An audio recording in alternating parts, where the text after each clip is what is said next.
Morning students, कैसे हैं आप सब लोग।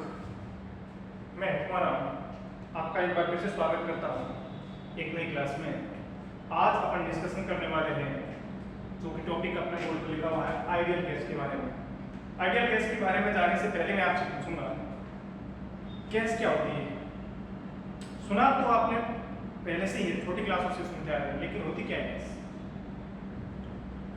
छोटी क्लास में आपने तब पढ़ा था जब आप पढ़ रहे थे स्टेट ऑफ मैटर। तो गैस भी एक स्टेट ऑफ मैटर है। गैस क्या है? State of matter. तो आइडियल गैस क्या है? आइडियल गैस एक हाइपोथेटिकल कॉन्सेप्ट है। आइडियल गैस का कॉन्सेप्ट है पूरा हाइपोथेटिकल कॉन्सेप्ट है। तो आइडियल गैस कौन सी गैस होती है? एक hypothetical state of matter,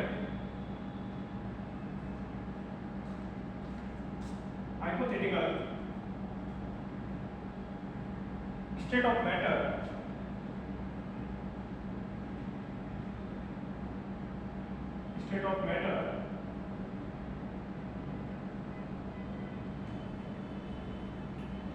which follow the hypothesis of which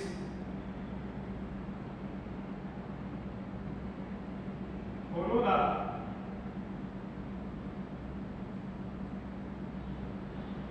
hypothesis of kinetic theory of gases।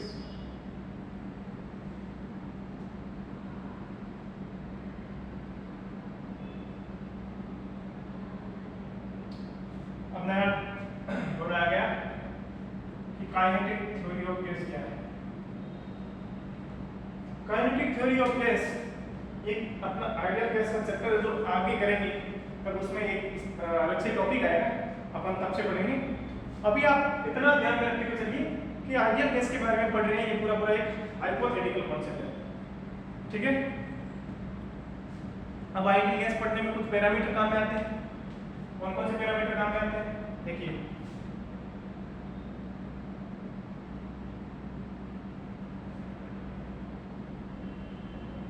Parameter में सबसे पहले तो हमें काम में आता है प्रेशर। प्रेशर को अपन किससे डिनोट करते हैं? P से। अब आगे जहां भी प्रेशर आएगा काम में आएगा प्रेशर टर्म, मैं क्या रखूंगा? P। तो समझ आना है, ठीक है। वॉल्यूम काम में आएगा और वॉल्यूम को हम किससे डिनोट करते हैं? V से। अगला टेम्परेचर।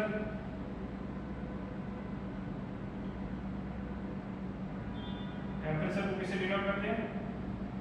T से। एक चीज और काम में आएगी, number of mole. Number of, इसको डिनोट करते हैं अपन N से। N ठीक से लिख लीजिए, ठीक है। अब अपन आगे बढ़ेंगे इसमें। आइडियल गैस के बारे में कंप्लीट स्टडी कई सारे वैज्ञानिकों के अलग अलग लॉ से मिलकर के हुई है, ठीक है। तो अलग अलग वैज्ञानिकों के दिए हुए कुछ लॉ है जिनको हम आइडियल गैस लॉ के नाम से जानते हैं। आइडियल गैस लॉ के बारे में इसके बारे में पढ़ेंगे। आइडियल गैस लॉ, पहला लॉ मैं वही से लेता हूं उससे।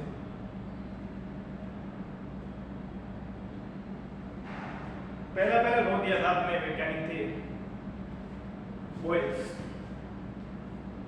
जिसको जाना जाता है बोयल्स लॉ।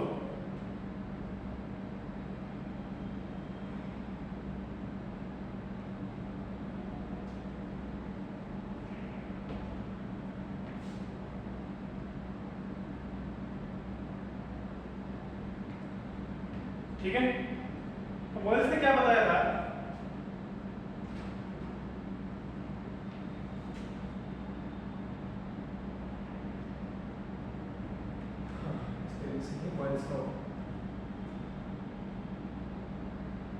वॉयल्स ने बताया कि किसी भी गैस में जब अगर टेम्परेचर कांस्टेंट कर दिया जाए, क्या कांस्टेंट कर दिया जाए, temperature and number of mole, इनको क्या कर दिया जाए, कांस्टेंट, तो जो प्रेशर है वो इनवर्सली प्रोपोर्शनल होगा वॉल्यूम के, इनवर्सली प्रोपोर्शनल होगा वॉल्यूम के। अब इसको कैसे समझेंगे, आइए मैं डायग्राम से समझाता हूं। जैसे ये अपने पास में कोई एक कंटेनर है, इसके ऊपर एक पिस्टन लगा हुआ है, जिसका कोई वेट नहीं है, वेटलेस है, बिल्कुल कोई वेट नहीं है। अपन एकदम आइडियल कंडीशन बनाइए। क्यों बनाइए, क्योंकि अगर वेट होगा तो पिस्टन अपने वेट से नीचे आ जाएगा, फिर वो प्रेशर में चेंज कर देगा। अब देखिए इसमें एक चीज आ गई कि टेम्परेचर कांस्टेंट है, टेम्परेचर कांस्टेंट हुआ कि क्या हो गया पता है, आइसोथर्मल प्रोसेस। कौन सा प्रोसेस, आइसोथर्मल।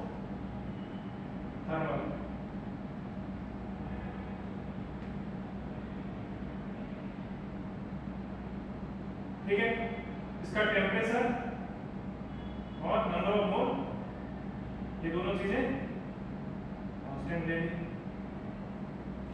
अब इसमें क्या चीज है, वॉल्यूम है और प्रेशर है। अब वॉल्स के लॉ की तरफ आइए। वॉल्स का लॉ में क्या कह रहा है, जो प्रेशर है इनवर्सली प्रोपोर्शनल है वॉल्यूम के। इसको ऐसे भी लिखा जा सकता है कि यदि प्रेशर बढ़ेगा तो वॉल्यूम घटेगा, वाइस वर्सा। यदि वॉल्यूम को बढ़ाया जाए तो प्रेशर कम हो जाएगा। कैसे, अब पहले वाले क्रम को देखिए, मैं इसमें क्या कर रहा हूं, प्रेशर को बढ़ा रहा हूं, वॉल्यूम को कम कर रहा हूं। कैसे, जैसे एक पिस्टन है, अब पिस्टन को अपने थोड़ा सा ऊपर से प्रेस किया तो क्या हुआ, पिस्टन यहां से नीचे आ गया, यहां तक आ गया।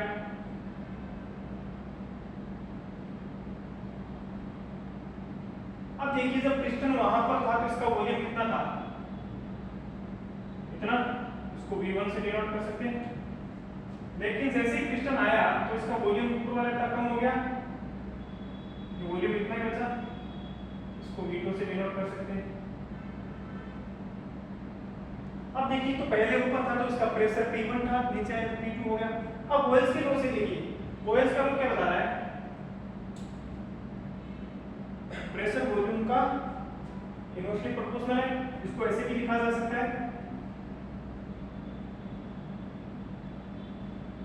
K = 1/V। K क्या है, कांस्टेंट। इसको ऐसे भी लिख सकते हैं हम, अगर V को इधर ले आए P के साथ में तो PV = कांस्टेंट, यानी कि प्रेशर और वॉल्यूम का मल्टीप्लिकेशन है वो कांस्टेंट रहेगा। तो पहले प्रेशर P1 था, उसका वॉल्यूम V1 था, तब और जो बाद में जब प्रेशर P2 हो गया, प्रेशर P2 हुआ तो वॉल्यूम कम होकर P2 हो गया, इन दोनों का मल्टीप्लिकेशन है वो कांस्टेंट रहेगा। तो इसको हम ऐसे लिख सकते हैं कि P1 V1 = P2 V। ये है अपना वॉयल का लॉ। जैसे इसमें अगर मैं क्वेश्चन लूं,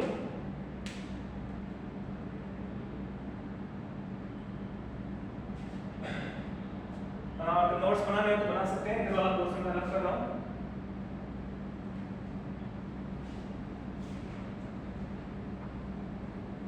जैसे क्वेश्चन लेते हैं अपन,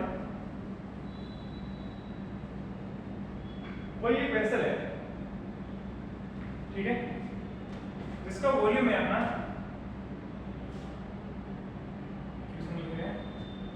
एक वेसल है जिसका वॉल्यूम है V1 में ले रहा हूं 250 ml, ठीक है, 250 ml का कोई वेसल है और इसके अंदर कोई गैस भरी हुई है, जैसे इसके अंदर गैस मान लेते हैं H2 गैस भरी हुई है, ठीक है, कितनी भरी हुई है 1 मोल ले लेते हैं। अब इसके अंदर गैस भरी हुई है, जो गैस है अपन एक दूसरे कंटेनर में ट्रांसफर कर रहे हैं, इसका वॉल्यूम कितना है 1 लीटर। 1 लीटर को कैसे लिख सकते हैं अपन 1000 लेवल भी लिखा जा सकता है, ठीक है। अब इसमें ट्रांसफर करें तो V1 तो ये हो गया, V2 कितना आ गया 1000 ml। अब इसका प्रेशर P1 है, इसका प्रेशर P2 है। अब क्वेश्चन अपने से कह रहा है कि 250 ml से 1 लीटर में कंप्लीटली ट्रांसफर कर रहे हैं। कैसा ट्रांसफर कर रहे हैं कंप्लीटली, यानी कि पीछे कुछ भी नहीं रह रहा है, तो कंप्लीटली इसमें ट्रांसफर कर दिया तो P1 और P2 का जो रेशियो है वो क्या आएगा। तो क्वेश्चन अपने से क्या कह रहा है P1 रेशियो P2, ये क्या होगा। अब देखिए इसमें अभी तक एक चीज अपन मिस कर रहे हैं, इन्होंने एक टेम्परेचर भी दे दिया आपके साथ, टेम्परेचर दे दिया इन्होंने 298 केल्विन। अब देखिए क्वेश्चन क्या बन गया, पूरा क्वेश्चन समझ गए होंगे कि टेम्परेचर कांस्टेंट दे रखा है, मोल कांस्टेंट दे रखे हैं, यानी कि मोल और टेम्परेचर तो कांस्टेंट हो गया, वॉल्यूम है जो चेंज हो रहा है और वॉल्यूम के साथ प्रेशर चेंज हो रहा है। अब इसका रेशियो कैलकुलेट करना है, तो सिंपल सा एक फॉर्मूला लगाएंगे और आंसर पाएंगे। क्या करेंगे फॉर्मूला लगाएंगे और आंसर पाएंगे। P1 V1 is equal to P2 V2। P1 कितना है नहीं दिया, V1 250 ml, P2 और V2 1000। P2 को इधर से इधर ले आता हूं मैं, ठीक है, तो हो गया P1 by P2 is equal to 1000 divided by 250। इसको अगर क्रॉस करें 0 से 0 गया और 25 को 100 से 4 टाइम कर सकते हैं, डिवाइड 4/1।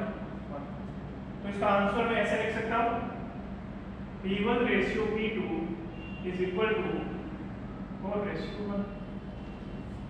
समझ गए हमें, बस ऐसे सिंपल क्वेश्चन आते हैं। ये तो अपने वॉइस के लॉ के बारे में पढ़ लिया। अब यदि न्यूमेरिकल क्वेश्चन आएगा तो किस टाइप से आएगा, अब यदि ग्राफिकल क्वेश्चन आ रहा है तो कैसे करेंगे।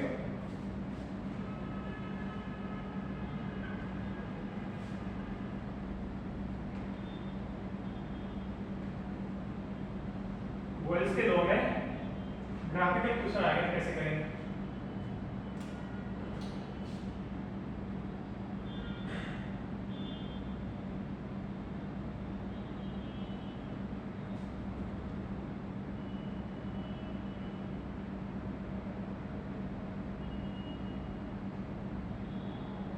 ऑयल के लॉ को कौन सा प्रोसेस भी बोला जाता है, टेम्परेचर कांस्टेंट है तो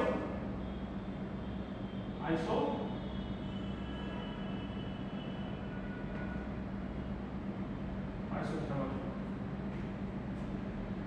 अब देखिए अगर ग्राफ डिनोट करना हो अपने को,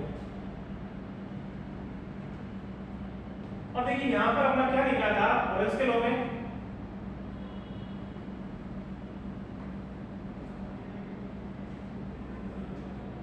इधर देखिए ऑयल ने अपने को क्या बनाया था PV इक्वल टू कांस्टेंट, ये तो आया था। अब P और V के साथ में अगर ग्राफ बनाया जाए तो कैसा बनेगा, रेक्टेंगुलर हाइपरबोला, ठीक है। यदि अब देखिए इस इक्वेशन को ऐसे भी लिखा जा सकता है कि P V equal to constant है, तो मैं इसको ऐसे भी लिख सकता हूँ ना, P equal to 1/v into k। अगर इस तरीके से डिनोट किया जाए तो ये ऐसे नहीं हो जाएगा y बराबर mx,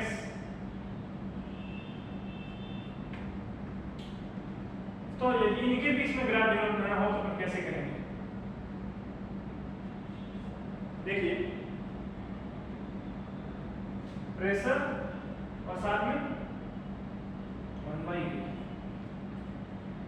y equal to mx, straight line कैसा बनेगा? स्ट्रेट लाइन, ठीक है। यदि अपने को ग्राफ ऐसा बोल दिया जाए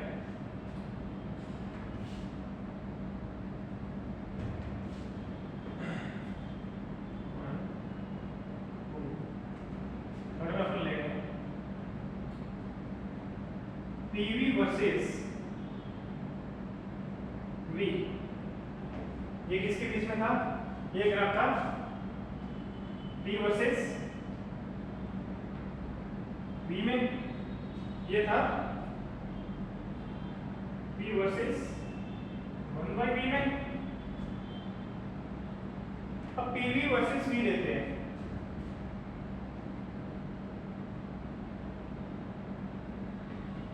क्या बनेगा?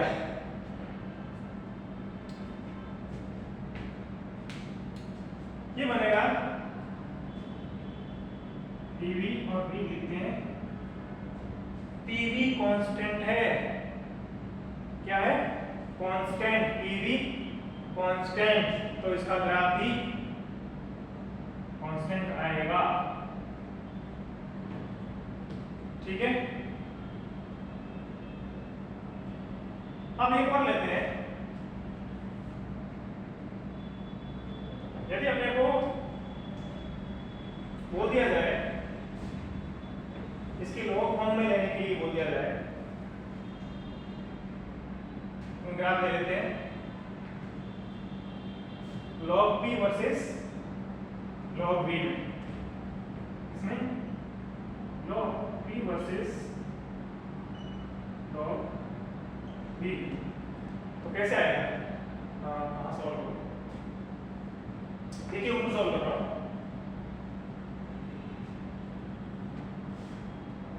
क्या था? बस लो PV इक्वल टू कांस्टेंट, किसी को कोई डाउट नहीं है? आइए देखिए, लॉग लेते हैं, log p plus log v is equal to log k। यहां तक किसी को कोई तकलीफ नहीं है? अब देखिए, log p is equal to minus log v plus log v। यहाँ पे क्या चेंज हुआ कि यहाँ log v प्लस में था, सामने की तरफ लेके गए तो क्या हो गया? नेगेटिव हो गया, ठीक है। अब इसको देखिए, अगर देखें y बराबर माइनस mx प्लस c, इस तरीके से आ रहा है, कैसे? log k को अपन क्या ले सकते हैं? c। c क्या होता है ग्राफ में? आपने पढ़ा है बेसिक मैथमेटिक्स में, c होता है इंटरसेप्ट। क्या होता है? इंटरसेप्ट। वो कैसे आएगा? अब देखिए, एक नया ग्राफ बन रहा है, माइनस mx आ रहा है, इधर अपने mx आ रहा था, mx आ रहा है तो लीनियर तो बनेगा, मतलब स्ट्रेट लाइन तो आएगी। स्ट्रेट लाइन आएगी कैसे? नेगेटिव। कैसे? यहां से ऐसे ग्राफ बनेगा, तो ये क्या हो गया? log के इंटरसेप्ट, ये हो गया अपना log t, और ये हो गया log v। अब देखिए, ये तो नीचे जाएगा, ये यहाँ पे एंगल बनाएगा, वो एंगल बनाएगा 135 डिग्री, कितने का?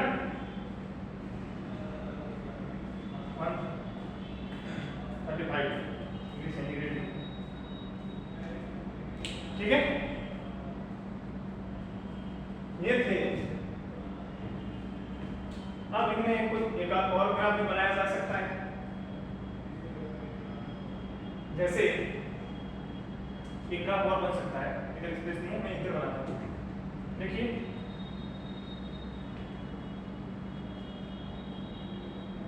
बेसिक मैथमेटिक्स आपकी क्लियर होनी चाहिए, ग्राफ बहुत ही इजी है, ठीक है।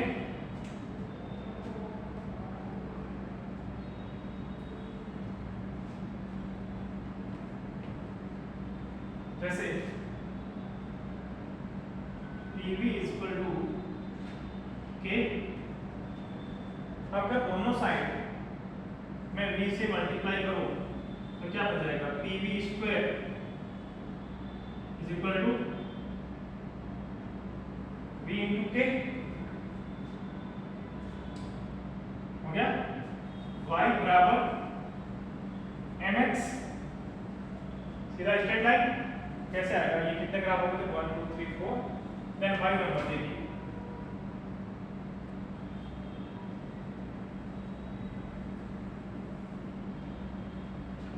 ये किसके बीच में बनता है, PV square versus V, PV square और V के बीच में, ये कैसा बनेगा, स्ट्रेट लाइन। कैसे ला रहा हूं, ग्राफ की इक्वेशन समझ में आ रहा है ना, मतलब सिंपल y बराबर mx वाली जो आपने बेसिक मैथमेटिक्स में पढ़ी है, ग्राफ कैसे रिकॉर्ड करते हैं। तो यहां पर अपना Charles law, sorry Wells law खत्म होता है, अगला लॉ है अपना वेल्स लॉ के बाद में चार्ल्स लॉ, ठीक है।